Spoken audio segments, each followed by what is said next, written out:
Light आखिर है क्या? इस सवाल का जवाब हम सदियों से खोज रहे हैं। न्यूटन का मानना था कि ये छोटे छोटे पार्टिकल से बनी है, पर यंग्स डबल स्लिट एक्सपेरिमेंट और मैक्सवेल की इलेक्ट्रोमैग्नेटिक वेव इक्वेशंस ने साबित कर दिया कि ये एक वेव है। तो मामला सेटल लग ही रहा था कि तभी एंट्री हुई एल्बर्ट आइंस्टाइन की। आइंस्टाइन के टाइम पे फिजिक्स के गलियारों में एक ऐसा एक्सपेरिमेंट हो रहा था जिसका किसी के पास कोई जवाब नहीं था। जब किसी मेटल पे हाई फ्रीक्वेंसी लाइट या यूवी रेज गिराते तो मेटल से इलेक्ट्रॉन इजेक्ट होते और इस एक्सपेरिमेंट को फोटो इलेक्ट्रिक इफेक्ट नाम दिया गया। पर इसे वेव नेचर से समझना इतना मुश्किल क्यों है? वेव से एनर्जी इलेक्ट्रॉन को मिलती होगी और वो बाहर आ जाते होंगे। इसमें दिक्कत क्या है? पहली दिक्कत, अगर लाइट वेव है तो इसके पास कॉन्टिन्यूअस एनर्जी होगी।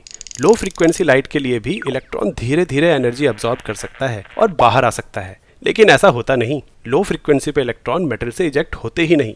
दूसरी दिक्कत, अगर लाइट की इंटेंसिटी बढ़ाएं तो वेव की कुल एनर्जी भी बढ़नी चाहिए, यानी जब मेटल से इलेक्ट्रॉन इजेक्ट हो तो ज्यादा तेज यानी ज्यादा काइनेटिक एनर्जी से बाहर आने चाहिए। पर ऐसा भी नहीं होता। एक फ्रीक्वेंसी की कितनी भी वेव्स मार लो, इलेक्ट्रॉन की एनर्जी सेम ही रहती है। इन सब सवालों का जवाब साइंटिस्ट के पास नहीं था और आइंस्टाइन भी इन सवालों का जवाब ढूंढ रहे थे। आइंस्टाइन से पहले प्लैंक ने एनर्जी क्वांटाइजेशन की थ्योरी दी थी, जिसके हिसाब से इलेक्ट्रॉन फिक्स मात्रा में ही एनर्जी गेन या रिलीज कर सकते हैं, उस फिक्स मात्रा से कम या ज्यादा नहीं। आइंस्टाइन ने अपनी बुद्धि लगाई और प्लैंक की थ्योरी को और एक्सपेंड किया। अगर इलेक्ट्रॉन में लाइट की एनर्जी सिर्फ निर्धारित मात्रा में ही एब्सॉर्ब या रिलीज होती है तो कहीं लाइट की एनर्जी खुद ही क्वांटाइज्ड फॉर्म में तो नहीं एग्जिस्ट करती।